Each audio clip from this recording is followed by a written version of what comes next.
Après, les yeux risquent de ne plus bien tenir dans leurs orbites. Après, les yeux risquent de partir en vrille, de prendre le temps de bien regarder où ils mettent les pieds. Après, les yeux risquent de vouloir faire toute la lumière. Il faudra alors envisager de rapidement colmater les paupières pour que tout rentre dans l'ordre. Il faudra envisager un grand plan Marshall de relance des yeux fermés. 200 000 CDD, 60 heures par semaine payées au SMIC, plus une prime de précarité au terme du contrat de 2 mois, pour refermer tous les yeux des gens, proprement et sans douleur. Et c'est bon alors, et c'est bon, on sera bon. On sera pile poil dans les cordes. Tout redeviendra comme avant. Après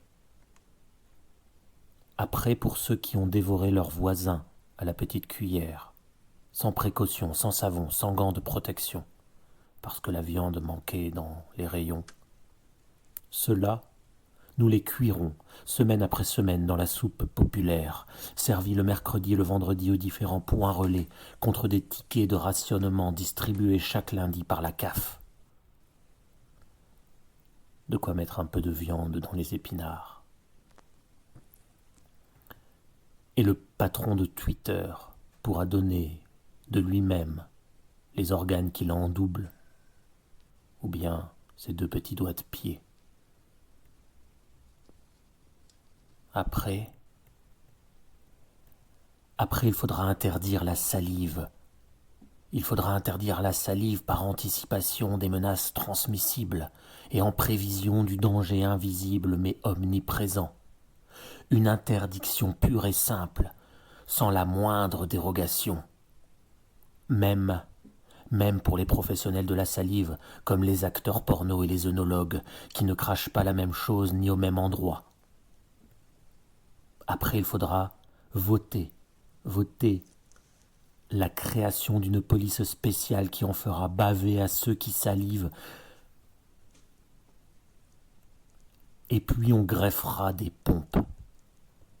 On greffera des pompes automatiques dans les joues de chaque citoyen pour tarir les glandes comme des puits ensablés, des pompes connectées à une application où les utilisateurs pourront suivre en direct l'évolution du drainage de leur source intérieure.